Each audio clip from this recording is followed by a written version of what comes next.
Aleluia. O que eu falo? Pode sentar, por favor. Até eu apanhei.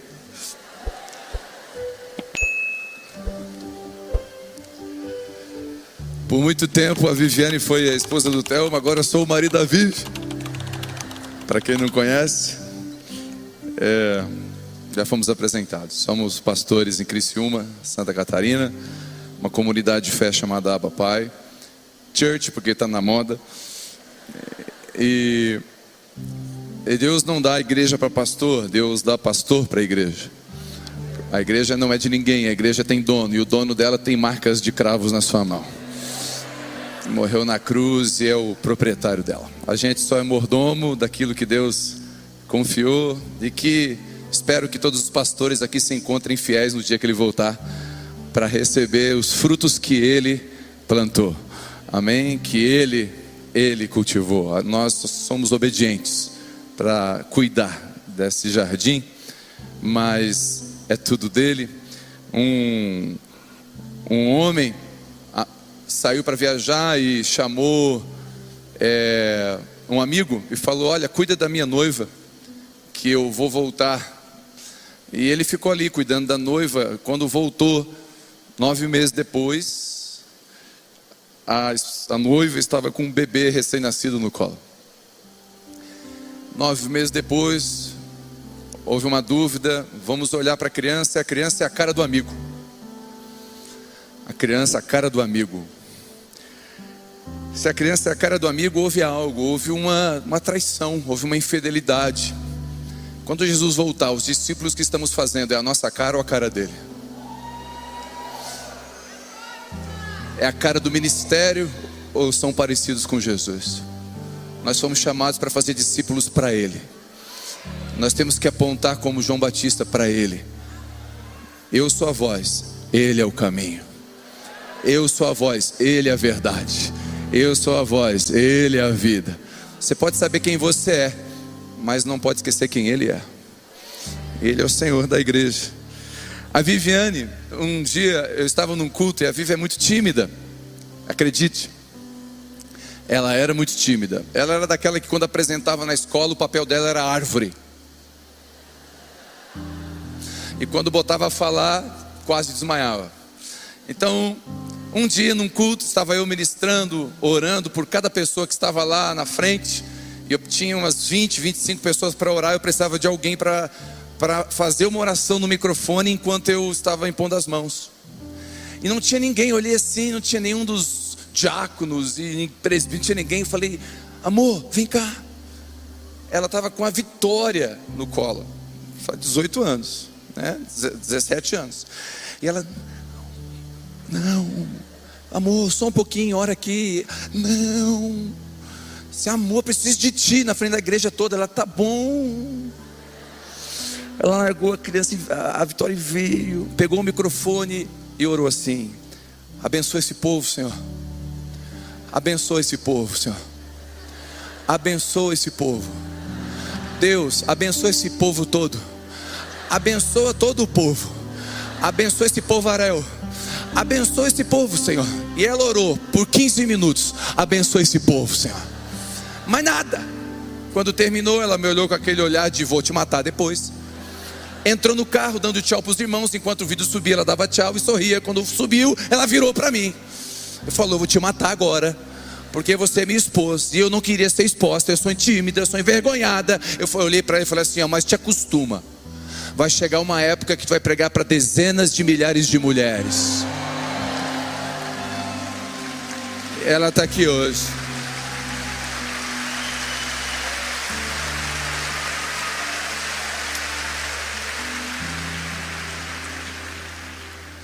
De verdade, a Vivi tem uma reunião. Nós temos 2 reuniões de homens e de mulheres a cada 15 dias. Eu ministro numa quinta, a minha esposa na outra, um culto de homens e de mulheres. A primeira reunião não é conferência, irmãos, é culto. A cada 15 dias é culto. Culto de crente. Culto normal. De crente normal. Culto normal. A primeira reunião de mulheres deu 3.000 mulheres. A cada 15 dias, 2.000 mulheres se reúnem para ouvir uma ex-tímida, encorajada pelo Espírito Santo. A reunião de homens dá 70.000 homens, 80.000 homens, mais ou menos. Eu não conto, faz tempo que eu não conto mais. Só que não, né? Mas está lá, em torno de 1.000 homens estão lá, toda quinta-feira apanhando. Mas eu celebro a vida da Vivi, né? Porque eu e ela no ministério não somos concorrentes, somos uma só carne. E vou dar um conselho para você, homem. Eu gosto de contar essa história. Um alpinista, no alto de uma montanha gelada, com neve, estava lá descendo, e no meio do caminho ele viu uma árvore com musgo gelado, verde, de uma casca de uma árvore. Ele tirou aquele musgo e colocou na sua mochila e foi para casa. Chegou lá, desfez a sua mochila na sua cidade e colocou a mochila dele lá no jardim, em cima de um tronco.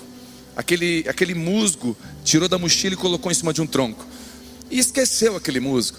Passou umas 3 semanas, ele voltou lá e viu, não era mais o musgo, era agora um ramo de flores. Orquídeas das mais lindas apareceram. É o mesmo musgo, as mesmas sementes estavam ali. O que mudou foi o ambiente. Antes estava num lugar frio, hostil, machista, grosso, opressor, que oprime, que desencoraja, que ofende. Agora o musgo trocou de lugar, veio para um lugar claro, com luz, com vento, com encorajamento. Vou dar uma palavra para você, homem. Você tem o poder de gerar um ambiente onde os seus filhos e suas esposas vão florescer flores que você nunca viu. Você também tem o poder de deixar um ambiente opressor ao ponto de se tornarem frios e sem frutos. E eu quero te encorajar a ser homem. Homens posicionados podem mudar uma geração. Amém? Fica o meu encorajamento. A Vivi já fez 100.000 cópias. Essa é a primeira. Peguei agora a segunda edição desse livro. Acabou de vir pela editora Vida. E não tem nenhuma cópia vendida. E a primeira eu não vou vender. A primeira eu vou abençoar.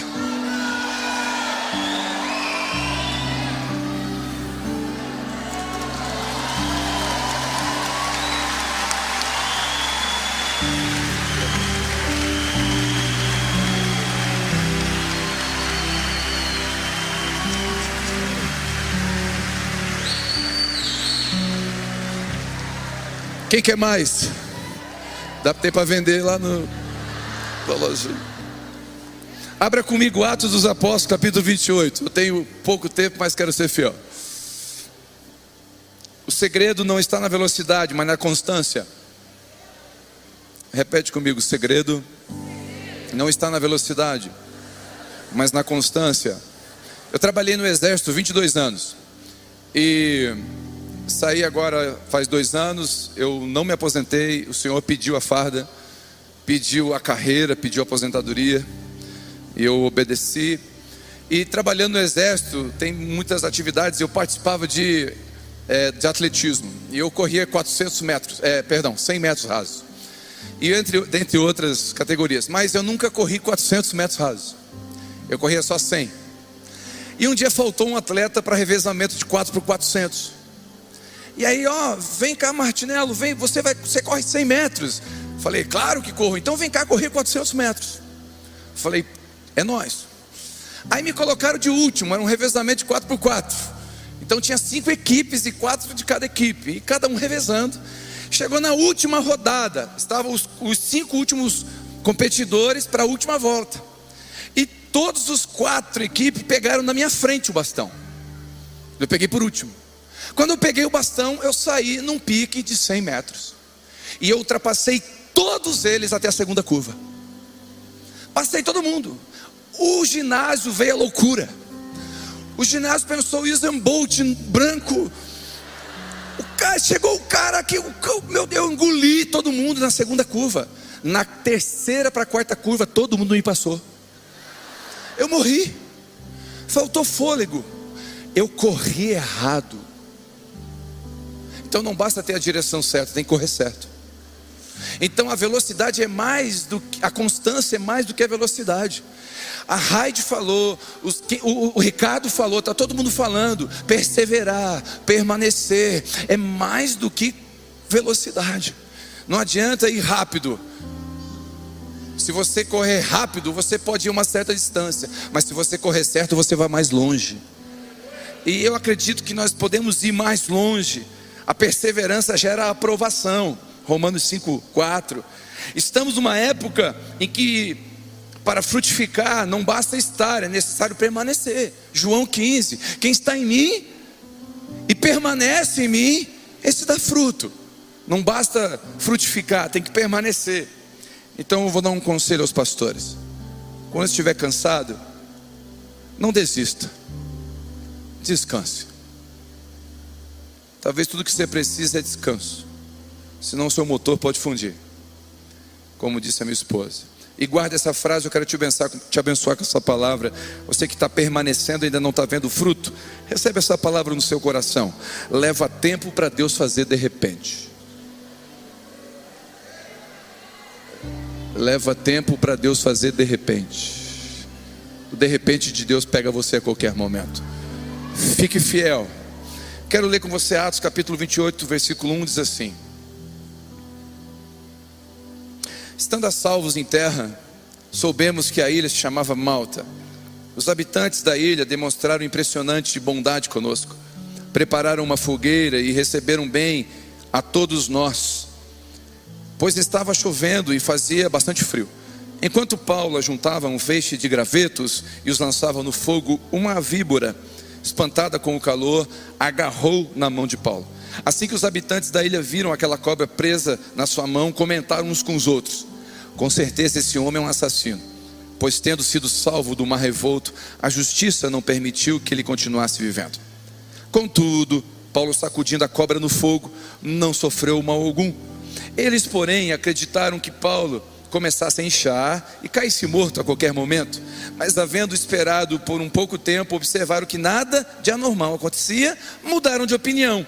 Passaram a exclamar que ele era um deus. Nos arredores daquele lugar havia uma grande propriedade que pertencia a Públio, o principal da ilha. Ele nos convidou para ficar na sua casa e por 3 dias generosamente nos recebeu e nos hospedou. Todavia seu pai estava muito enfermo, acamado e sofrendo com febre e disenteria. Paulo então foi-lhe fazer uma visita e logo depois de orar impôs as mãos e o curou. Havendo ocorrido esse fato, os outros doentes da ilha também vieram e saíram curados. E eles nos prepararam muitas homenagens e honrarias, e quando estávamos prestes a embarcar, nos ofertaram todo o suprimento necessário para a viagem. Amém. Amém? Feche seus olhos um pouquinho, vamos orar. Espírito Santo, eu levo através do microfone, das caixas de som, através da TV, através dos celulares, através da internet, eu levo a palavra, nós levamos a palavra até os ouvidos e os olhos, mas é só o Senhor que faz descer o coração. Por isso eu entrego nas tuas mãos os meus 5 pães e 2 peixinhos, para que o Senhor possa multiplicar entre nós, ao ponto de sobrar cestos para levarmos para as nossas famílias, em nome de Jesus, amém. Amém? Bom, essa história, ela é conhecida de muitos de nós. O apóstolo Paulo estava numa viagem para Jerusalém e, estando indo para lá, a caminho, ele passou um naufrágio. Esse naufrágio derrubou o barco se quebrou, e o apóstolo Paulo e toda a tripulação foram parar numa ilha chamada Malta. E lá nessa ilha foram fazer fogo, uma cobra veio, picou a mão, abraçou a mão de Paulo, e todos nós, esse cara vai morrer. E aí Paulo sacode a víbora, todo mundo muda de opinião, fala, não, agora ele é um deus. E aí Paulo encosta na casa de um principal da ilha e cura o sogro dele. Todo mundo na ilha sabe, vai lá pedir oração, e Paulo ora e muitos são curados. Depois eles saem abençoados por toda aquela ilha. Você conhece essa história. Algumas coisas importantes a pontuar. Quem conhece, já ouviu filmes ou histórias de Charlie Chaplin? Quem conhece? Ok? Ele foi feito um teste para sósia do Charlie Chaplin. Sósia, para alguém substituí-lo nas cenas. E ele entrou na fila. Ele mesmo se caracterizou, entrou na fila e tirou em terceiro lugar no concurso. Sabe o que significa isso? Que pela opinião das pessoas você não serve para ser nem você mesmo. Então não ande na opinião das pessoas, ande na revelação de quem Deus falou que você é. É importante você saber quem você é. A identidade de quem você é vai determinar como você anda e como você se movimenta. Então, a partir daí, desse princípio de que você sabe quem você é, você se movimenta. Se você entende que Deus é pai, você é filho. E filho não tem salário, como diz Romanos 8, mas filho tem herança. E se você tem herança, você anda tranquilo, porque a herança ninguém vai roubar de você, é direito. Só que para usufruir da herança precisa de maturidade. Porque a minha filha de 7 anos, de 8 anos, tem direito por herança ao meu carro, mas não tem maturidade para pegá-lo ainda. Então o que te dá acesso à herança é a maturidade. Quando nós crescemos dentro da nossa identidade, a gente vai acessando aquilo que Deus tem para nós. E dentro desse texto, eu quero expor esse texto aqui. Deixa eu trazer um equilíbrio, porque eu acredito de verdade que os pentecostais amam e buscam o poder de Deus. Os reformados amam as escrituras e estudam elas veementemente. Mas eu acredito que existe um equilíbrio entre as escrituras e o poder de Deus. E nós precisamos andar na escritura e não abrir mão dela, mas no poder de Deus. Posso ouvir um amém? Perguntaram para Charles Spurgeon, o príncipe dos pregadores, o que era mais importante, o poder de Deus ou as escrituras? Ele respondeu: qual é a asa mais importante do passarinho? As duas são importantes. Então você não pode andar no mover de Deus sem as escrituras, senão você vai se tornar místico. E você não pode ler as escrituras sem o poder de Deus, senão você vai se tornar chato. Os muçulmanos têm os xiitas, os evangélicos têm os chatos, que são aqueles que pegam a Bíblia sem o poder de Deus e não usam para separar o que é da alma do espírito, usam para machucar. Usam para dizer: eu sei, eu tenho revelação, eu sou reformado. Antes de ser qualquer coisa, não esqueça, você é filho de Deus. E a graça abundante do Senhor te cobriu e te trouxe até aqui. Não foi sua bondade. Estando salvos em uma ilha, soubemos que a ilha chamava Malta. Guarda isso aqui para você. Eles pararam em Malta. A viagem foi interrompida temporariamente. Nossos planos, cursos, vida diária, trabalho, ministérios, faculdades, sonhos são interrompidos com situações que saem do nosso controle. Sai do nosso controle, mas Deus continua soberano, maestro sobre as nossas vidas. Malta é algo inesperado, não programado, é a curva na estrada, é o voo cancelado, é a crise, é o vírus, é o passaporte negado. Malta não estava na agenda. Malta não estava na programação. Malta não estava no GPS. Malta não estava nos planos, não estava no projeto, saiu do desenho. Quando acontece isso na minha e na sua vida, entra o que a Raide ministrou aqui pela manhã. Nós vamos decidir adorá-lo ou vamos ficar questionando Deus dentro da sua soberania. A Malta faz parte. Se alguém pregar para você o evangelho triunfalista, de que vai dar tudo certo se você entregar a vida para Ele, refuta esse evangelho, porque esse evangelho não é o evangelho de Jesus. Se alguém pregar para você um evangelho da teologia da prosperidade, que diz que se você tem Jesus, você vai ter carro zero e casa própria, você está negando o evangelho de Jesus. Então os irmãos da África que estão tendo as suas casas queimadas não são nossos irmãos. O evangelho de Jesus ainda é o evangelho de Jesus. Não podemos negociá-lo. E eu tenho uma notícia boa para te dar. Nós podemos passar dificuldades, crises, aflições, pelo vale da sombra da morte. Mas eu tenho uma boa notícia: ainda que eu ande no vale da sombra da morte, eu não vou temer mal algum, porque o Senhor está comigo. A promessa não é de vida fácil, a promessa é de companhia. Ele falou: eu vou estar com vocês. Sua esposa te traiu, seu marido te traiu, fica tranquilo, eu sou fiel. Seus pais te deixaram, fica tranquilo, eu te adoto.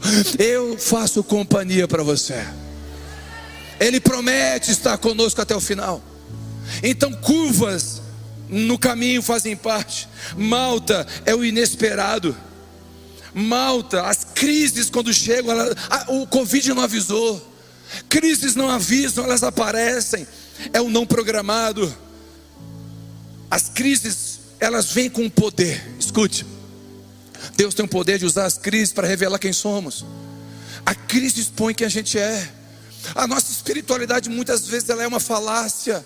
Me perdoe, eu falei na escola sobre isso. A nossa espiritualidade ela é muito de aparência. E quem expõe espiritualidade esconde carnalidade. A espiritualidade, Mateus capítulo 6, o tripé da espiritualidade: jejum, oração e esmola. Quando você se manifesta no jejum, como é que é? Você não sai inclinado como junco. Você não conta para ninguém. Quando você ora, você fecha a porta do seu quarto. Quando você dá a oferta, o que a mão direita faz, a esquerda não sabe.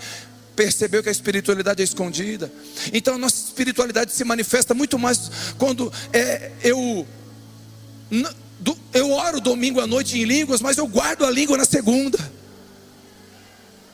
De nada adianta eu expressar aqui línguas estranhas e na segunda-feira eu ser uma língua felina e matar outras pessoas no coração de outras pessoas.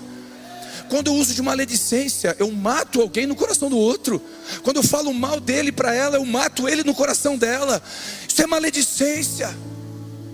Então quando eu e você andamos numa espiritualidade equilibrada, nós entendemos que as maltas fazem parte do processo de Deus na nossa vida.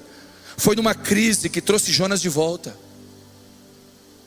Foi uma crise que trouxe Jonas de volta. Foi um vento, uma tempestade que trouxe Jonas de volta. Então, crises estão no controle de Deus. Foi uma fome que trouxe o filho pródigo de volta.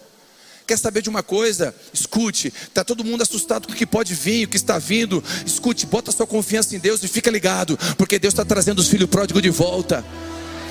Deus vai trazer os filhos pródigos de volta, porque crises na mão de Deus, que tem o controle, que vira a chave do jogo a hora que Ele quer, que vira a mesa a hora que Ele quer, que tem o controle da história na sua mão. Crises na mão de Deus não é o fim, é apenas o começo. A terra era sem forma e vazia, para Deus não tem problema com isso. Deus não tem problema com a terra sem forma e vazia. Ele cria a partir do nada. Então não tenha medo de crise, o seu pai está no controle. Não tenha medo de crise, o teu pai está no controle. Não tenha medo de crise, o teu Deus e o teu pai estão no controle. Só que as crises vêm. Não há promessa de ausência de crise. Foi uma crise. E essas crises, Deus prepara a nossa mochila. Sabe, eu não sei se você já fez essa oração. Me usa. Usa-me, Senhor. Me coloco nas tuas mãos. Eu creio que todos já fizeram essa oração. Mas quando a gente faz essa oração, a gente esquece que Ele ouve. E quando Ele ouve, Ele vai: tudo bem, eu vou te usar, filho, mas com o meu propósito. Então Ele coloca em nós uma mochila nas costas. E essa mochila nas costas, Ele vai começar a colocar as ferramentas necessárias. E aí você vai... Se você em julho sair aqui de Belo Horizonte e ir para Criciúma, vou te dar um conselho. Coloque um cachecol. Coloque uma blusa de lã. Coloque uma calça térmica. Criciúma dá essa sensação térmica de menos 15 em dias. É muito frio. É muito frio. Então você vai colocar na sua mochila aquilo que você precisa para o destino da sua viagem. Quantos creem que Deus tem um destino para nós? Aí Deus está preparando a minha mochila. Só que a gente fala assim: Deus me usa, tá bom, eu tenho um destino para você. E eu preciso preparar você para esse destino. E agora Ele começa a colocar na mochila coisas que você imagina: Deus, onde é que você está? Ué, eu estou preparando você. Quando eu e minha esposa nos separamos, ficamos 4 meses separados, eu não entendi nada, eu só tinha promessas, eu tinha profecias. Pastor Judson de Oliveira liberou palavra para nós, Ricardo liberou palavra para nós, homens, mulheres liberaram palavras que Deus ia usar e ia vir para restaurar famílias, casamentos. Mas o meu casamento estava em crise, eu estava separado. E tinha palavras sobre mim que eu ia ser bênção na vida de casamentos e famílias. Mas eu olhava para a situação e dizia: eu estou separado? Não faz sentido? Eu não vou conseguir chegar nunca no destino. Só que Deus permitiu aquilo tudo e trouxe uma cicatriz para nós, uma experiência. E essa experiência Ele colocou dentro da mochila. E a gente vai caminhando, e hoje a Abba Pai nasceu, e a gente está vivendo algo lindo. E os casamentos, todo dia nós recebemos testemunho de casamento transformado. Todo dia. Sabe por quê? Porque quando um casal chega para mim e fala assim, ó, meu casamento não tem mais chance, eu não tenho mais esperança, eu falo, só um pouquinho, deixa eu abrir a minha mochila aqui. Eu tenho uma cicatriz aqui, ó. Deus fez comigo, Ele pode fazer com você também. Então Deus vai preparando você. Em 2011 para 2012 a gente começou um ministério e não deu certo, fechou, faliu a igreja. Você está vendo um pastor que faliu uma igreja. E hoje os pastores me perguntam e falam, cara, minha igreja está fechando, fechou, não sei o que eu faço. Eu falei, só um pouquinho. Aqui, ó, eu também falei. E eu entendo o que você está sentindo, mas fica tranquilo, Deus é poderoso para mudar a tua sorte. Deus talvez está trazendo você para sua casa como me trouxe. Deus talvez está trazendo você para casa como trouxe a minha esposa. E nos reuniu dentro de casa e falou, família forte, igreja forte. Família forte, sociedade forte. Família saudável, igreja saudável. Família saudável, sociedade saudável. Casamento saudável, filhos saudáveis. Nós queremos curar a igreja, mas a cura da igreja está na família. A cura da igreja está na família. Famílias curadas, igreja curada. Famílias doentes, igreja doente. O Senhor está, nos últimos dias, Ele está. Sabe o evangelho do ID? Eu acho que a gente ganhou bastante gente para Jesus e tem muita gente para ganhar. Mas nós temos que pregar o evangelho do volte. Igual aquele gadareno que foi liberto. Eu quero ir contigo para a África. Eu fiz a escola do clamor, eu fiz a escola do grito, eu fiz a escola do desespero. E me leva para a África. Eu quero ir, eu acabei de ser liberto de demônios. Aí o Senhor fala assim, ó, volta para tua família. Volta para tua casa e serve os seus pais. Volta para tua casa e serve a sua esposa. Volta para casa e serve o seu marido. Volta para tua casa e cuida dos seus filhos. De que adianta eu ganhar o mundo inteiro e perder a minha casa? O que me aprova não são os likes, não são os seguidores, não é a quantidade de membros que tem a igreja que eu sou pastor. Porque a espada, a unção é uma espada, mas o caráter é um escudo. E o que me protege não é o que as pessoas veem. O que me protege é aquilo que é oculto, é lá em casa, é como eu sou. Se eu for reprovado como pai, como marido, não adianta eu ser aprovado por ninguém aqui no púlpito. Um pregador era tão bom pregador, tão bom pregador, tão bom pregador, que quando ele subia para pregar, as pessoas diziam que ele não desça daí. Mas ele era tão mau caráter, tão mau caráter, tão mau caráter, que quando ele descia, as pessoas diziam, não sobe mais. Quando eu desvinculo o caráter da unção, eu gero escândalo. E toda unção sem caráter vai gerar escândalo. Sem cinturão da verdade cai a calça, como a Raide disse aqui. E seremos expostos. E a exposição dos pecados não é do diabo. O diabo é a ilusão. A desilusão é de Deus. Quando a gente está iludido achando que está sendo usado por Deus, e ser usado por Deus não quer dizer muita coisa, irmão. A Bíblia diz que uma mula foi usada por Deus. Então olha para o seu irmão e fala, há esperança para você. Mulinha gospel.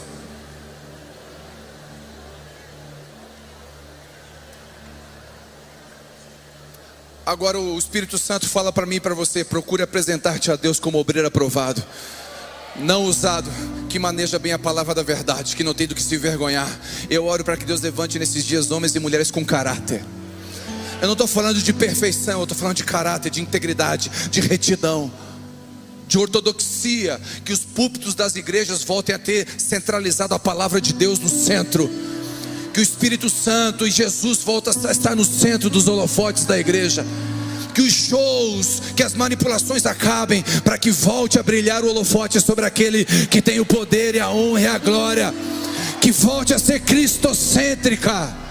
Jesus é o cara, Jesus é o Senhor, Jesus é o centro, Ele é Deus.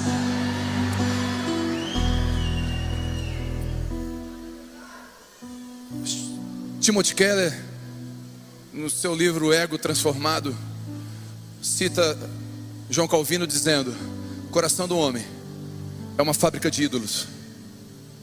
E nós somos uma fábrica de ídolos. Fabricamos ídolos para nós. O microfone por vezes é um ídolo. O ministério por vezes é um ídolo. O dinheiro por vezes é um ídolo. O YouTube por vezes é um ídolo. Os likes, as visualizações. Os ídolos só têm forma diferente, mas eles continuam roubando o lugar de Deus. Eu acredito de verdade que Deus está levantando uma igreja saudável, porque tudo que é saudável cresce. Eu até ia falar na Escola do Clamor esse ano, não deu, mas quem sabe na próxima edição eu ia falar sobre os 5 pilares de uma igreja saudável: teologicamente, estruturalmente, emocionalmente, financeiramente e vocacionalmente. Pilares de uma igreja saudável. A igreja saudável é aquela que está lendo o que está acontecendo e respondendo o que estão perguntando. Porque tem um monte de teólogo na internet respondendo o que ninguém está perguntando. E tem um monte de teólogo na internet que não tem vida com a igreja local, que não tem autoridade nenhuma para ministrar sobre ninguém. Porque quem não tem vida com a igreja local não tem autoridade para falar com ela.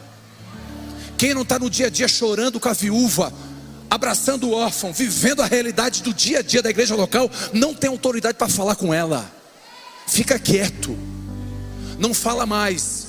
A sua teologia não serve para nada se não pôr em prática para abraçar e amar quem precisa que seja amado. Escute, nós não temos que ficar discutindo como fazer o pão enquanto tem gente com fome. E tem um monte de abutre da fé, só esperando alguém errar e morrer para vir e usar da carniça para ganhar fama. O dia a dia da igreja local nos protege. Estar com a igreja local nos protege. Sabe por quê? Na igreja local a gente vê coisas que na internet não te mostra. Então, esse processo, sabe o que aconteceu? Deus vai trabalhando, e foi trabalhando, e vai trabalhando na minha e na sua vida. As maltas, as crises vêm. O sim de Deus nos alegra, o não nos ensina. Deus não nos livra da tempestade, mas nos ensina na tempestade. Deus não impede o barco de afundar, mas Ele preserva o que tem valor. Escute, as pessoas foram salvas, o barco afundou. Deus vai preservar na sua vida o que tem valor, não o que tem preço. Às vezes o que tem preço vai embora. Sabe, irmãos, tem coisas que tem preço, tem coisa que tem valor. O dinheiro compra um plano de saúde, mas não compra saúde. O dinheiro compra um seguro de carro, mas não compra segurança. O dinheiro compra sexo, mas não compra amor. O dinheiro compra uma mansão, mas não compra uma família. E nós estamos por vezes na periferia, preocupados com aquilo que tem preço. Deixa eu dizer uma coisa para você. Eu não desejo, mas se necessário for, o Senhor vai tocar naquilo que tem preço, para a gente voltar a valorizar o que tem valor. Não adianta você trabalhar a vida inteira, o dia inteiro, a noite inteira e perder o seu casamento. Ganhe menos dinheiro, mas quem está discipulando seu filho é o YouTube. Não pode ser, tem que ser você. Não pode ser o Felipe Neto que discipula seu filho, tem que ser você. Não pode ser outra pessoa que discipula. Não é a igreja responsável para discipular os seus filhos, é você. Não é a escola responsável para discipular os seus filhos, é você, porque a Bíblia diz: ensina a criança no caminho que deve andar. Se a Bíblia diz que se eu ensinar no caminho, ela vai crescer e não vai desviar, eu acredito no que a Bíblia diz. Quem acredita no que a Bíblia diz? Então o segredo para os nossos filhos é: ensina no caminho que deve andar. Ela não vai se desviar. Eu não sei o testemunho de vocês, mas o testemunho nosso, a maioria foi assim. A maioria de nós, nosso testemunho foi: eu era ex não sei o que, eu matei 5, e eu levei 60 tiros. Quem participava dos cultos que tinha testemunho assim? Tudo era ex alguma coisa, ex-flamenguista, não, passa, pula, corta essa. E aí a gente conta testemunhos. Nossos pais se divorciaram e a gente passou por guerra. Escute, os nossos filhos vão dar testemunho diferente. Eu estou orando e profetizando. Nós estamos investindo no Ministério Infantil da igreja. Nossos filhos vão dar testemunho assim, ó: nasci na igreja, cresci na escola dominical, no Kids, me casei em santidade, eu vivo uma vida com Deus, Deus me abençoou, eu tenho pais que temem a Deus. O testemunho dos nossos filhos serão diferentes dos nossos. Os nossos filhos não experimentarão o divórcio. Em nome de Jesus, eu creio nisso. o Senhor permite para que eu e você voltamos a valorizar o que tem valor. Segunda coisa, os habitantes da ilha. Meu Deus, eu tenho quanto tempo? Me empolguei. Cadê o... Se ninguém falar nada, azar. Tem certeza? 20 minutos? 30? Acabou já? Então eu vou embora. Vamos para a mesa.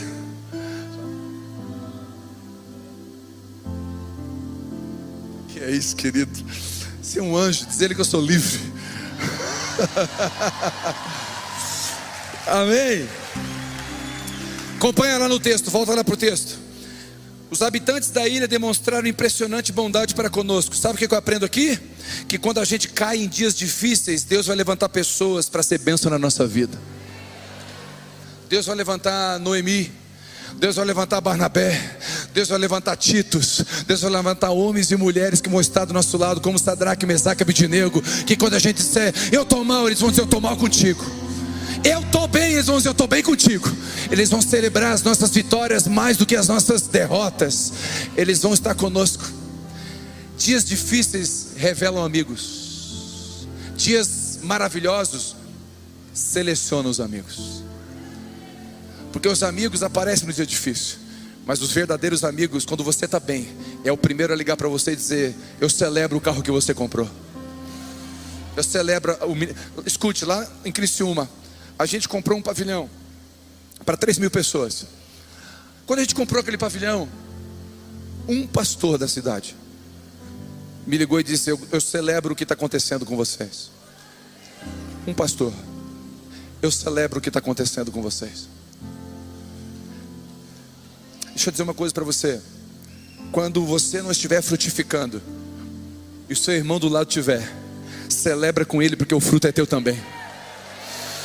O fruto é do Senhor. Celebra com ele também. Dias difíceis, dias de Malta, Deus prepara Barnabés, Rutes para as Noemis. Barnabés são homens e mulheres que não celebram apenas os resultados, mas celebram a nossa vida. Barnabés são homens e mulheres que não só nos elogiam em público, mas nos corrigem em particular.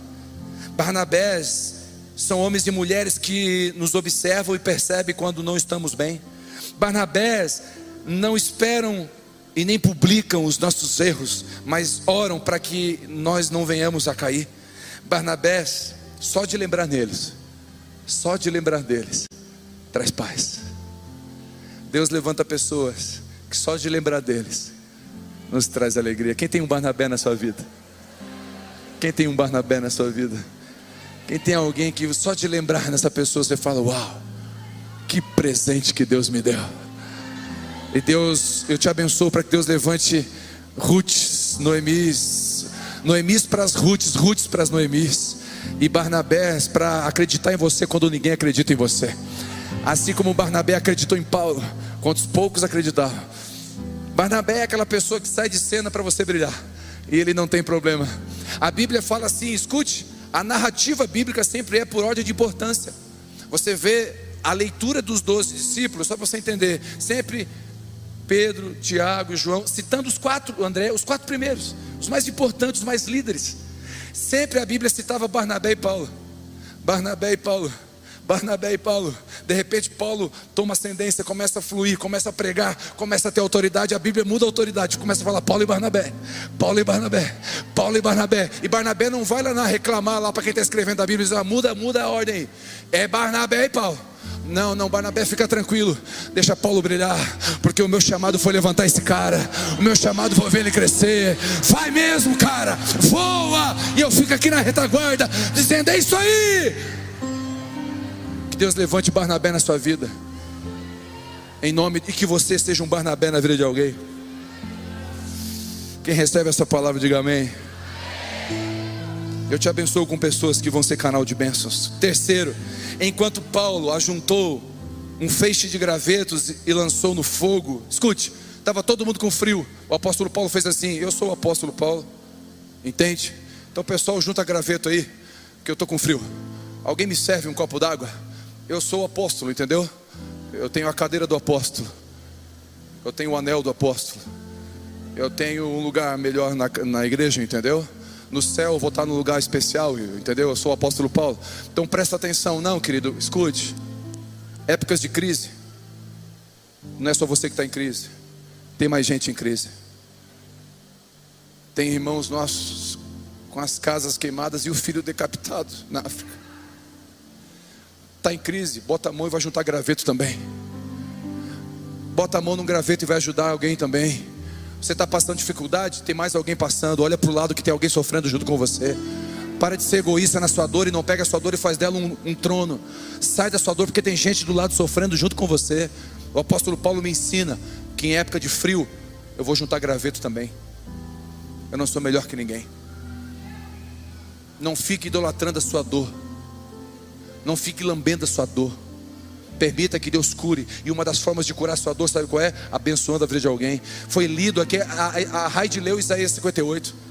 Quando você desatar as ataduras da justiça, alimentar o faminto, o órfão, investir o nu, quando você fizer isso, prontamente a tua cura chegará. Prontamente a tua cura chegará. Prontamente. Quem quer ser curado? Ajuda a curar alguém. Você está com um problema? Tinha uma irmã na igreja que vinha assim, pastor, me dói aqui. Toda semana doía em algum lugar. E pastor de igreja sabe o que eu estou falando. Você é médico, você é psicólogo, você é consultor financeiro, você é tudo. E dói aqui, não sei o que é isso aqui. E dói tudo. Aí um dia eu falei assim, irmã, faz o seguinte. Nós temos aqui um ministério que cuida de crianças com câncer. Aqui na cidade, um trabalho, uma ONG. Faz o seguinte, pega uns biscoitinhos à tarde, que você não faz nada. Toma vergonha na sua cara. E vai lá que tem criança morrendo de câncer. Faz alguma coisa, você está com dor toda a vida. Eu não oro mais por você. Não faça isso na sua igreja. Foi um momento. O italiano que habita em mim veio para fora. Ela sumiu. Quase não vi mais no culto. Passou um mês e meio, ela apareceu. Pastor, vim só te agradecer. Porque eu estou indo lá com as crianças com câncer. Eu percebi que a minha dor não é nada. E quer saber? Não senti mais dor, pastor. Porque quando você abençoa a vida de alguém, você é abençoado. Tem gente esperando você. Tem gente esperando você. Pega um graveto, coloca a mão no graveto. As maltas nos ensinam a olhar para o lado. Tem um casal da igreja lá em Criciúma, o Richard e a Vitória. O Richard e a Vitória tiveram um bebê. A alegria deles. Depois veio um diagnóstico, espectro autista. E todo pai e mãe que recebe um diagnóstico de espectro autista, de síndrome de Down e outras crianças em características especiais, toma um impacto. Não tem que dizer que não toma.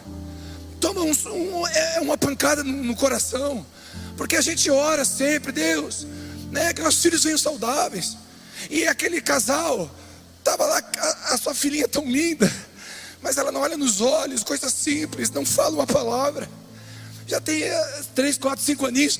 E eles estão lá na malta deles, que não estava no plano. Só que aí eles olharam para o lado e pensaram, pastor, tem mais gente aqui na igreja que tem criança autista. Eu e minha esposa decidimos ajudar essas crianças, ajudar esses casais. O Binho e a Aline tem uma filha linda, a Vitória, autista. E esse casal me procurou, pastor, eu tenho minha filha autista, mas a gente quer ajudar. Nós tínhamos 6, 7 crianças autistas na igreja. A gente abriu um ministério, criamos uma sala chamada Sala Sensorial. É uma sala para receber crianças autistas e crianças especiais. Dentro dessa sala sensorial tem uma cabaninha para criança que dá uma crise, ela ficar no escuro e se acalmar. Tem sensibilidade, brinquedos, texturas, luzes para a criança autista que está na salinha. Quando ela dá uma crise, ela vai para a salinha e ela se acalma e volta para a salinha. E a gente criou essa sala através da dor e da malta do Binho e da Aline, e do Richard e da Vitória, que no meio da sua malta olharam para o lado. Nós temos hoje mais de 60 crianças especiais na igreja. Sabe por quê? Famílias da cidade pensaram assim: aquela igreja enxergou o meu filho, aquela igreja viu o meu filho. E agora os pais não crentes, ateus, estão indo na igreja dizendo: eu quero esse Jesus aí, ó, que está amando o meu filho. Não bastante, o Richard e a Vitória falaram: pastor, os pais e as mães de crianças autistas vivem dores que nós sabemos, deixa a gente reuni-los. E nasceu outro ministério, o ministério de pais e mães mais que especiais. A gente reúne eles, fizemos um jantar para eles, dizendo: a gente ama vocês, e a gente está aqui para dizer que nós somos igreja junto com vocês. Isso é estar na crise e juntar o graveto do lado, porque tem alguém com crise junto com você. Temos uma irmã da igreja que foi para lá, Criciúma, perdeu o marido de Covid, perdeu o marido que sustentava a casa, era a segurança dela. Ele partiu com o Senhor. E ela ficou: ó Deus, ó céus, ó azar. Não, passou os dias de luto, ela levantou a cabeça e viu mais viúvas. Ela falou: pastor, deixa eu juntar as viúvas. E nasceu o ministério das Noemis, que estão cuidando de todas as mulheres viúvas da casa. Isso é olhar para o lado no meio da sua malta, no meio da sua crise. Quantos entendem o que o Senhor está falando? Eu vou seguir aqui mesmo, me deram liberdade. Seja o profeta de Deus e não o profeta do caos, diga amém. Quarto, assim que os habitantes da ilha viram que a cobra presa na mão de Paulo, comentaram uns com os outros. Escute, por favor, esse tópico eu vou resumir numa fala só. Responda como Neemias: eu não vou descer, estou numa grande obra. Não vá para a internet responder quem te ataca. Não fica respondendo acusações. Deixa o Senhor justificar você. Não fique tentando responder e provar para os outros. Escute, guarde isso. Se você não gostar do que eu vou dizer, joga fora. Mas você não precisa se justificar. 3 motivos.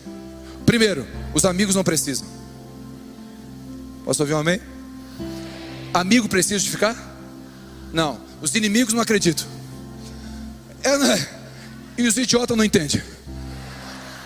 Então olha para Jesus, olha para o céu e fala: eu estou fazendo uma grande obra e não vou ficar respondendo para ninguém que está me acusando, que está falando.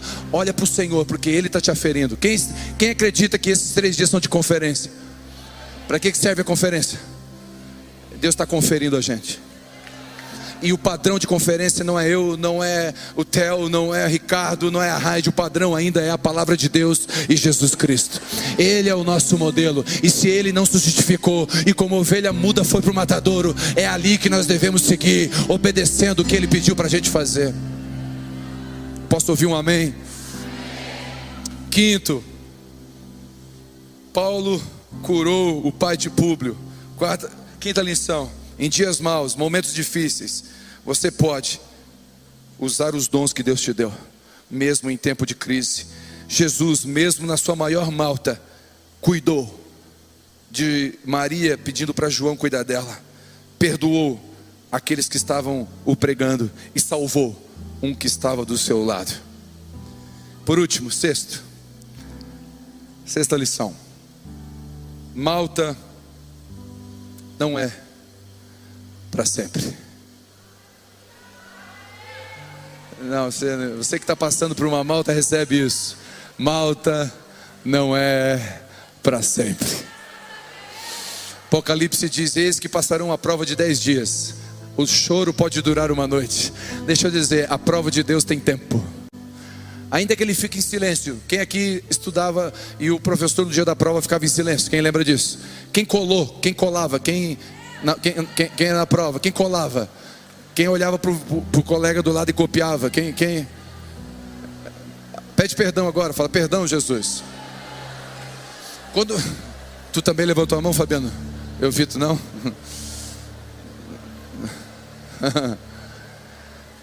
No dia da prova,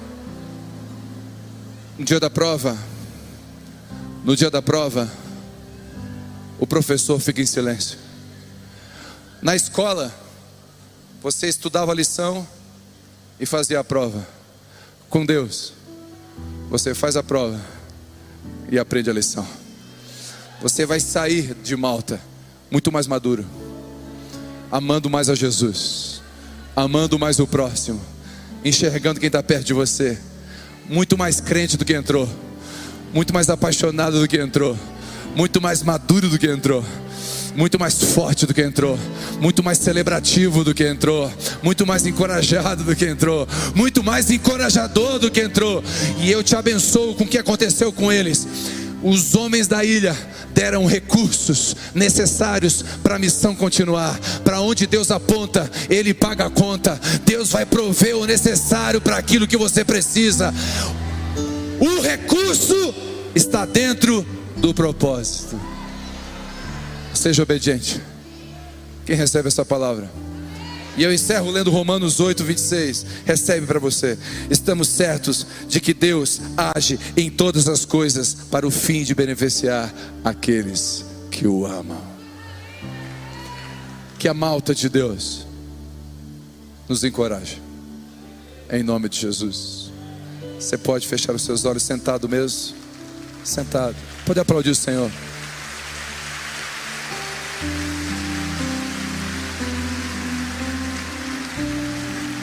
Eu quero te abençoar. Antes de orar, eu quero te abençoar com o que Paulo recebeu no capítulo 27. Paulo recebeu uma visita de um anjo. E o anjo disse assim: Paulo, é imperativo que você chegue a Roma. É imperativo que você chegue a Roma. Diga comigo, é imperativo que você chegue a Roma. O que você precisa é só de uma palavra. Você só precisa de uma palavra. E eu te abençoo. Você, quem já recebeu uma palavra pelo menos aqui, vai grudar essa palavra. Quando Paulo recebeu a palavra, imperativo que seja a Roma, ele chegou diante da multidão no meio da tempestade e falou: fiquem tranquilos. O que foi, Paulo? Eu recebi uma palavra. Nós vamos chegar a Roma. Não importa se vai ter Malta no meio do caminho, o final é Roma. Nós vamos chegar em Roma.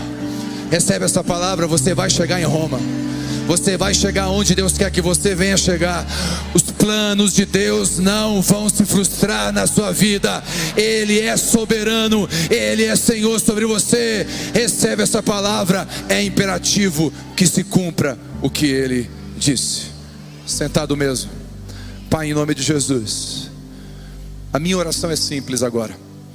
Que as palavras que foram liberadas essa tarde, pela boca da minha esposa, as palavras que foram liberadas por mim, pelos irmãos, pelo Theo enquanto ministrava, hoje pela manhã, ontem, a escola, que essas palavras fixem o nosso coração e que possam dar fruto no tempo oportuno, que Satanás não roube, as perseguições não abafem, o sol escaldante, nada tire, para que essa semente dê fruto na estação certa. E a hora que o fruto vier, nós diremos: glórias a Deus, em nome de Jesus. Aplauda aquele que vive para todos sempre.